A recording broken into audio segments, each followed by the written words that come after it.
Okay, I don't know exactly what happened there. I seen that the live stream went like, yeah, it just went bad. So guess what I'm gonna go ahead and do, just to make sure that the live stream doesn't cut in and out, because I don't know if people got the last half of that. But I'm gonna talk about that in this live stream again. So if you already heard it, then you're gonna hear it again. If you haven't heard it, then you're about to hear what I said regarding Google, their apps and services, and the things that they do. So hang on. Let me go here, and it shows that I am live. Okay. I'm on my other Instagram account that's for Pokemon Go, so I can see if it crashes or whatever. I can see if it does that. But anyhow, so in the previous live stream, we were talking about Google changing or rebranding its Hangouts app as Google Chat. So, and then the question that was asked, well, the statement that was said about Google, about them, not really knowing what they're doing, and I basically stated that Google tends to overthink a lot of its things. It's too smart for its own good, and I started to elaborate on why Google kills off apps and services so quickly, right? Like why, like they come out with an app, and maybe it lasts a year, and then the services are killed, right? We're talking about Aloha. We're talking about Inbox by Gmail. I mean, I think Inbox by Gmail was a couple of years, but they still ended up killing the services. And it all relates back to Google Hangouts. Okay, so I'm going to re-elaborate on this from the last live stream. So let's look. If there's one app that Google has invested a lot of time in, it would be Hangouts, right? Which is what a lot of people would consider to be one of Google's ultimate fails, is Hangouts. Just so happens to be the app that they invested a lot of time in. So think about it. In 2013, Google Plus launched, and it launched with Google Chat, right? Or Google Plus Chat. Later on down the road, Google rebranded the Google Plus Chat, or GChat. They rebranded it into Hangouts, gave it a whole entirely new icon, whole entire new look, a whole user interface overhaul. Okay, and they continuously built upon that. They started adding animated stickers. They started adding fun little things you can do, location sharing, things like that. They started adding that into Hangouts chat, and then the ultimate thing they pushed, they wanted to make Hangouts an all-in-one. Because that's what a lot of iOS users were touting. Even though FaceTime and iMessage were two separate applications, people were touting it was all in one. But even in iMessage, you can still activate FaceTime through it. So I guess that's where they were thinking it was all in one. But Google was set out to make Hangouts the all-in-one, messaging app. And so by doing that, they initiated carrier SMS support, and they fully rolled that out. And now some people were using it for a while and eventually got tired of it. Other people didn't gravitate towards it, and it was so backed by Google that when the Nexus 5 came out, Hangouts was the default messaging application. They didn't have that green SMS app. Remember the green box with the smiley face? They didn't have that anymore. There was no native SMS app other than Hangouts on the Nexus 5. That's how much Google backed this thing. And from there, it was the downfall. It was the downfall, right? Because you look at Hangouts on iOS, services, the user interface and everything is clean. It looks good. It looks thumbs up. I mean, I like it. I use it, on iOS. It just looks good compared to what it is on Android. On Android, it just doesn't feel the same. Obviously, the navigation in Hangouts on Android is set differently than it is on iOS. And I'm talking about like the little buttons, the on-screen buttons that you touch to, switch between messages and, calls and things like that or whatever. Like, it's not it's not labeled the way it is on iOS. And then obviously to initiate phone calls on Hangouts using a dialer, you have to download a separate, not standalone, but add-on app to initiate that process in Hangouts, whereas on iOS, that process is ready and available regardless if you want to use it or not. It's there. You don't need to download an additional application to have that. You don't need to. So, yeah. And like I said, it works. It looks good on iOS over Android because Google thinks that's like the bait and hook. Like it's the bait and hook to hook them in and bring them over to Android. But, part of that process means making your application on the platform that you consider to be your flagship platform. You should have it work, if not the same, better than on your rival's platform. And that's where Google shot itself in the foot. But anyways, Hangouts started to go downhill, started to tank just a little bit, and a little bit, and a little bit, and a little bit. And finally, no one was really using it. And so, then they wanted to make this service and see how it worked with businesses, so they created Hangouts Chat, which was enterprise. It was a G Suite enterprise app, and then they also created Hangouts Meet, which was a G Suite enterprise app. So these apps are only for businesses. So you have to be, a subscriber to G Suites in order to use the service. If you downloaded it as an average consumer, if you downloaded these two applications and then you signed in on your Gmail, it will quickly notify you that you're not a G Suite member. Therefore, you do not have access to these services, and it will refer you to what they call Classic Hangouts, because the Classic Hangouts is the original Hangouts, thus original GChat, before it became Hangouts. So, since then, it's just been a dying thing. And I've said this before on past videos about Hangouts. I've said it that they need to get rid of their native video call service on Hangouts, and that little video call button on the top right on Androids.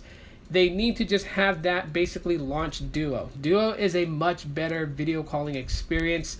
I think right now you can have up to 5 people on a video call, and hopefully Google's smart and they extend that bigger, because with FaceTime now allows you to FaceTime with 32 people at once.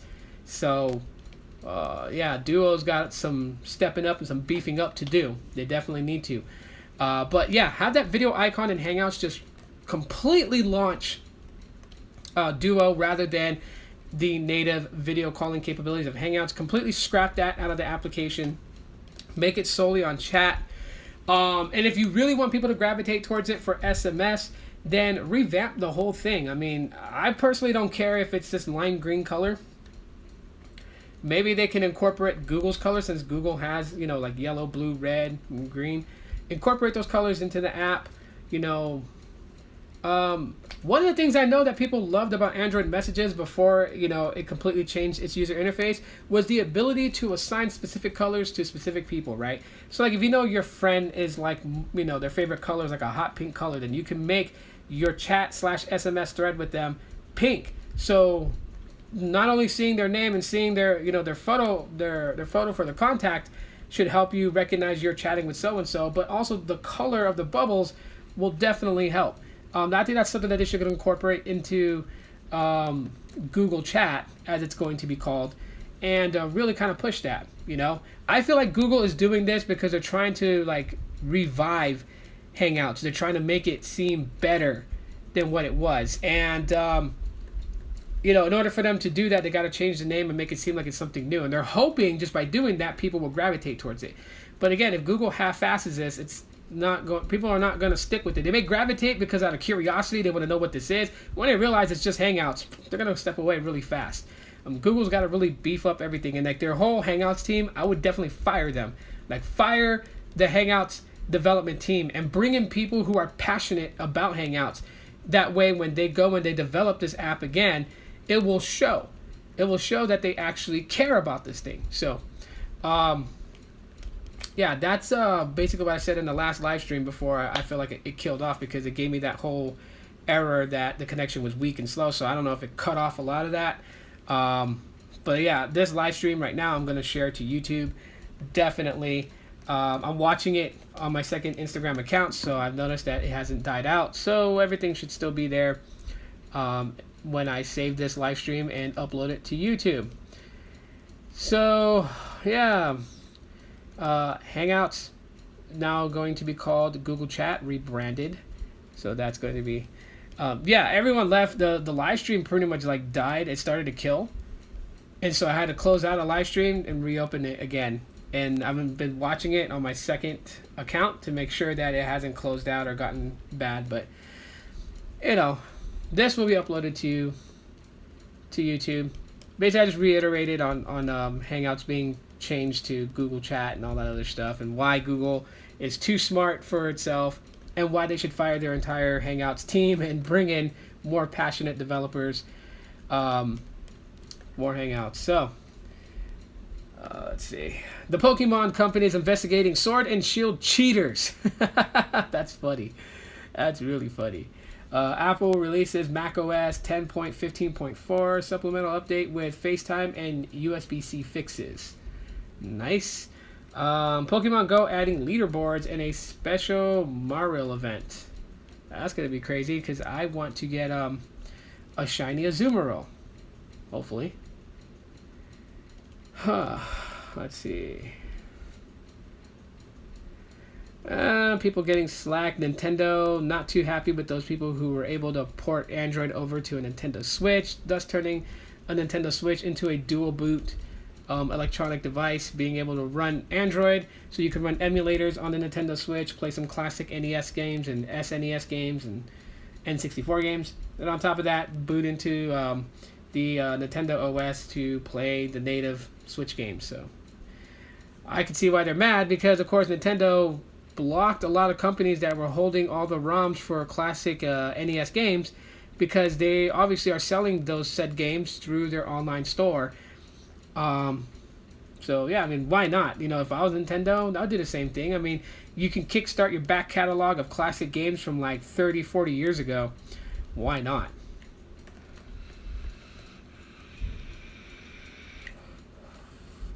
Animal Crossing New Horizons airport trick doesn't seem to be true. What's this new airport trick? Let's find out. So if you've been on social media lately, then you've probably heard a rumor about a supposed secret in Animal Crossing New Horizons, or at least a version of it, known as the airport trick. The method is supposed to ensure that you get a rare mystery island tour when taking a flight at the airport. I don't play Animal Crossing, so I wouldn't know. But I have people in the house that play Animal Crossing, so I can see when they play if this thing is true or not true, or if there's something to it that needs to be done in order to get that. Facebook definitely pushing Facebook Portal, trying to get that out, and using COVID-19 as a reason why they need to have people purchase a Facebook Portal. And you can just use Facebook Messenger to video chat with people. I don't see the reason why anyone would want to spend that kind of money on Facebook Portal just to be able to video chat from your TV. If you have a laptop, you can do that, and if you have a smartphone, you can do that already. So that's just burning money, especially in a time like this. We really don't need to be making unnecessary purchases like that. If you already have the means to do it already, like. I'll share a story with you guys because I was actually quite happy. So I haven't been able to play Initial D on my Nexus player because I button mashed the hell out of the Bluetooth controllers that I had, that I actually broke them. Like, I literally broke 2 Bluetooth gamepads playing Initial D because I get so riled up in the game that I'm button mashing left and right to make the car turn left and right. And I'm putting so much pressure that eventually the components inside end up snapping because it's made of plastic. Now, when I took it apart, I'm looking and I'm like, okay, this is why I can't make right turns anymore. So I've been hunting for a Bluetooth gamepad. And a lot of the people that still have like the Asus Bluetooth gamepad, which was originally built for the Nexus player, are price gouging the hell out of it. They are selling it for like $69.99, $59.99, $49.99, $35, $39, $75, $100. They're selling it on places like OfferUp, eBay, Amazon. I'm like, the Nexus player is pretty much like not really supported by Google anymore. Why are people price gouging these gamepads? But I see why, because they know that there's still people out there who have a Nexus player and there's a market for it. So anyways, so I come home bummed out, and I'm like, you know what? Even if I did get the controller, how could I justify buying a Bluetooth controller in a time like this? So, on my dinner table is a PS3 controller. And I'm like, I wonder if I can get this thing to work. So I'm like Googling it, how to get a PS3 controller with 6-axis Shock 3 work. And everything points to that it doesn't work wirelessly. You can't. I mean, unless you root your Nexus player and you flash a custom ROM onto it, you would be able to kind of do it using a app called 6-axis, which requires root, that could actually make the controller compatible with the Nexus player. But I don't want to do that to my Nexus player.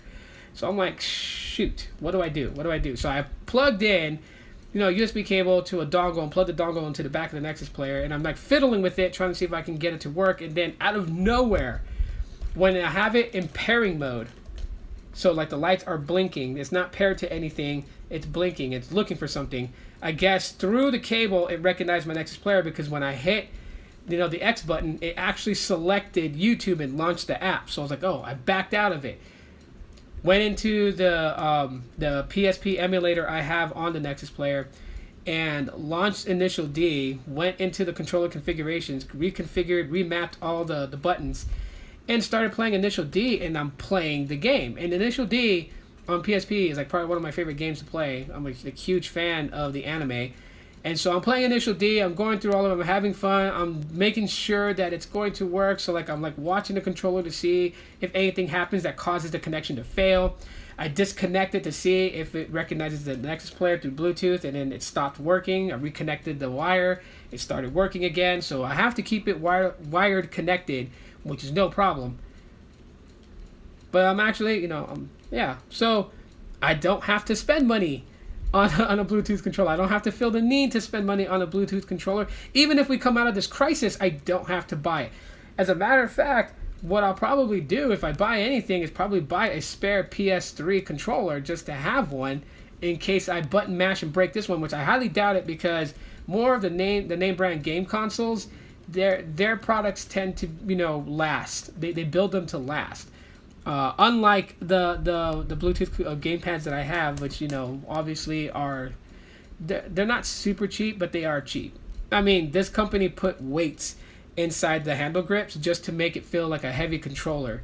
When I took it apart, all I saw was these freaking bolts, like not bolts, but the metal nuts on each side of the hand grip, wedged in there with rubber wrapped around them to keep them from vibrating, shaking, or whatever.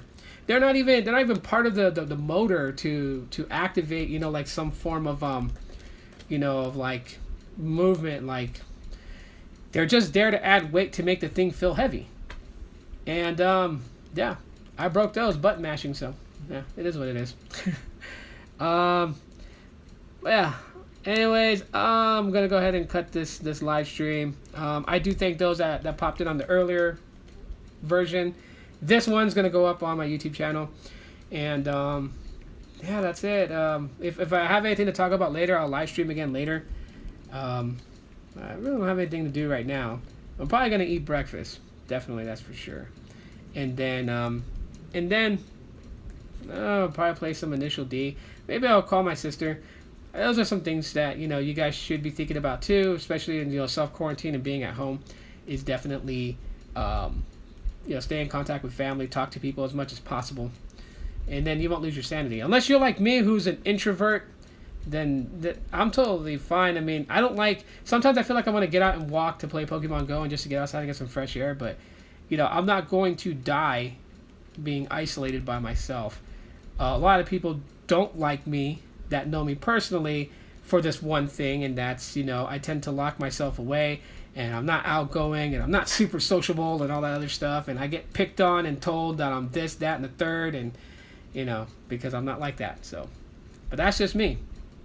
I tend to keep to myself. I'm sociable on the internet, but, I don't go to bars, I don't go drinking and stuff like that. I just never really found a reason to be interested in that stuff. So that's just me. But anyways, guys, I'm boring you guys to death. I'm going to end this live stream. And if you're the replay crew, thanks for catching the replay. If you see this on YouTube, thanks for watching it on YouTube, and drop a like. Really appreciate it. And yeah, talk to y'all later. Aloha.